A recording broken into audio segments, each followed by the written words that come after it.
It's Thursday, 11th of June. These are your top stories. The UAE government is stepping up efforts to integrate agentic artificial intelligence across federal entities, following directives from President His Highness Sheikh Mohammed bin Zayed Al Nahyan.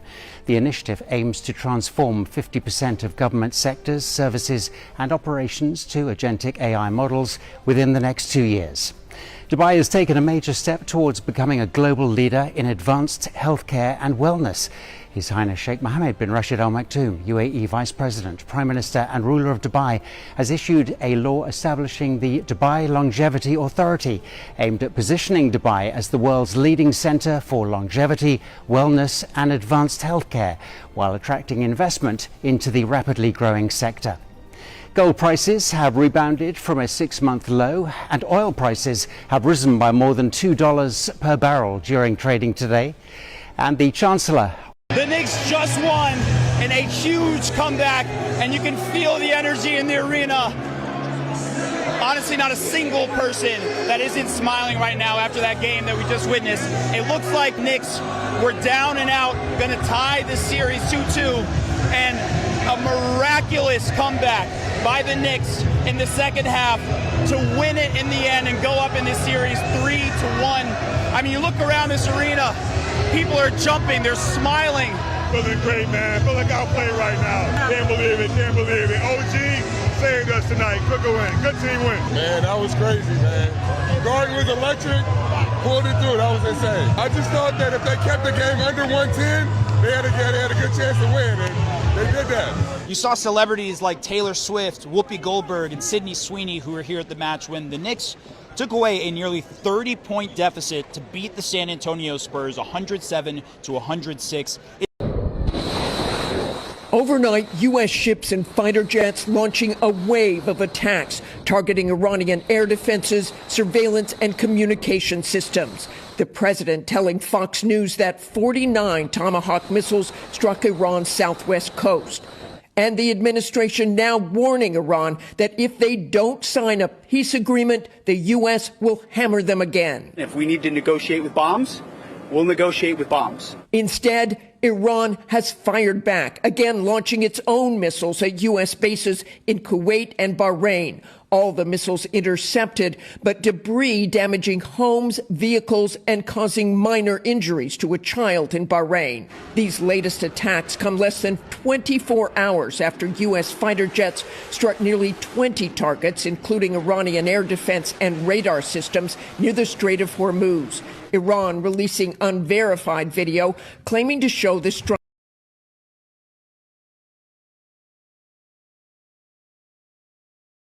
So let me say that on Iran, I'm very happy because I went to see myself the Iranian team in Turkey, in Antalya, in March of this year.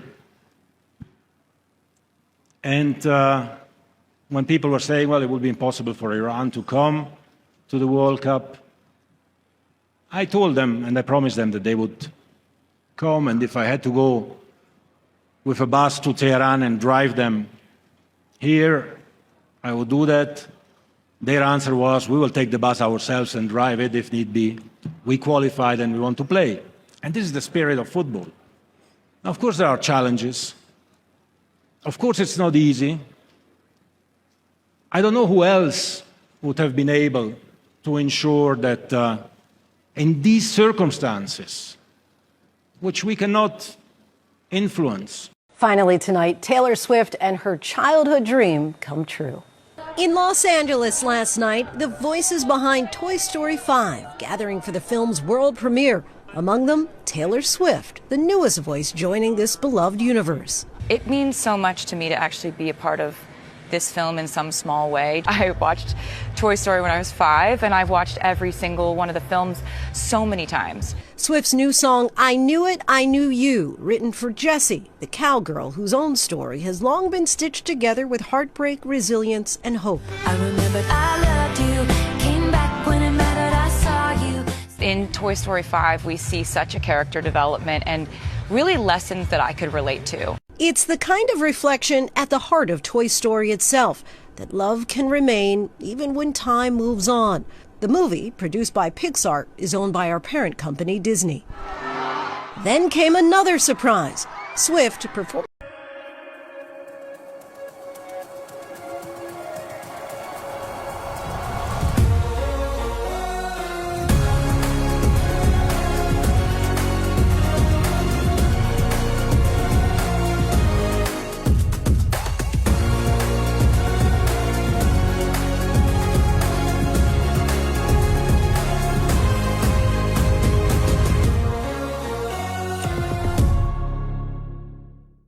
Tonight, the war in Iran, the cost of oil and gas, all driving up prices in the U.S. Last month, inflation rose to an annual rate of 4.2%, its highest level in 3 years.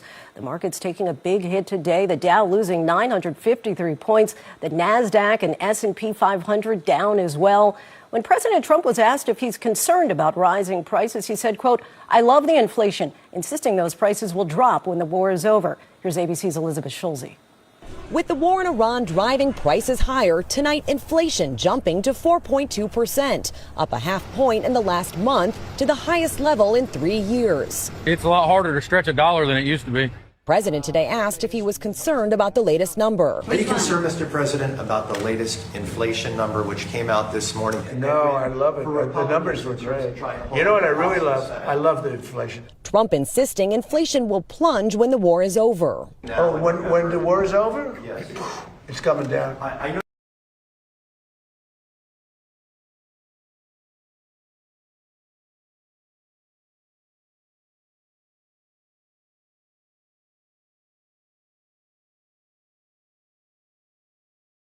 Scottish fans are arriving here at Logan Airport, and get this, they told us their plane ran out of beer, so you know they are not messing around. Now, this fan base is known as the Tartan Army, and they came dressed to the nines. They're in their kilts, but some of them really did not expect this heat. How are you feeling about the heat here? It was quite humid when I stepped off the plane. I don't deal well in the heat. You'll be wearing that kilt the whole time you're here. In bed, in the pool, everywhere. It's not coming off. What's also crazy is some of these fans don't even have tickets to a game, but they said they just had to be here because it has been nearly 3 decades since Scotland qualified for the World Cup. So they just wanted to be part of the action, and they're crossing their fingers that they get a ticket by this Saturday's game. It's been 28 years, so you want to be there with the atmosphere. Do you have tickets to the game? No. I'll get them on Friday. How confident I think are the you? prices will come down. Iran has vowed a harsh response to renewed U.S. strikes, especially in areas, it seems, around the Persian Gulf region. In addition to that, the Iranian military is also announcing that the Strait of Hormuz has now been closed by the Iranian military. They say that any vessels or tankers trying to cross the Strait of Hormuz will be targeted. Now, all of this comes as the U.S. has announced that it is conducting new strikes on areas in Iran, and those really do seem to be focused on the Persian Gulf and specifically on the Strait of Hormuz region. All of this comes as a Qatari delegation is still on the ground here in Tehran. They've been working throughout almost the entire day on Wednesday, trying to make progress with the Iranians on a memorandum of understanding that would then be signed by both the U.S. and Iran, and that would aim to end the hostilities between the two nations and pave the way for broader peace talks that could then... It's been revealed a major hack of Instagram earlier this month, including the account of former President Barack Obama, was due to an embarrassing bug that meant anyone using Meta's AI-powered chatbot could simply ask it to change someone's password. This story is being reported by the New York Times, which revealed 34,000 accounts were affected and 20,000 were breached, exposing personal details.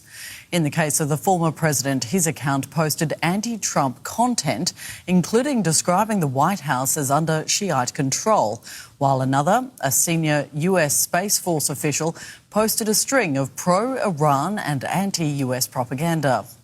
The hack was surprisingly easy and was shared on Telegram hacking accounts as well as social media until it was shut down by Meta.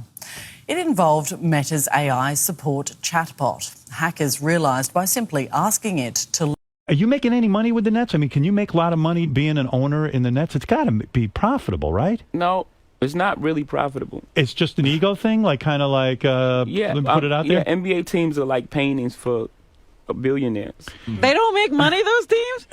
No, the Lakers, the Knicks, there are very few teams. Well, not the Knicks. Not even the There's Knicks. a couple teams that, well, Knicks maybe make money. I think, that place is always packed. Could you ever imagine at 9 years old if I said to you, one day you will grow up and own a team? No, the dream is hard enough to be a basketball player. Yeah, right, exactly. It's very difficult. To own the team would be insane. Yeah. Imagine the pilot of your flight did not have the right qualifications for the job. It's exactly what Canadian police say happened in an unusual fraud case. It sounds like it's straight out of Hollywood. Police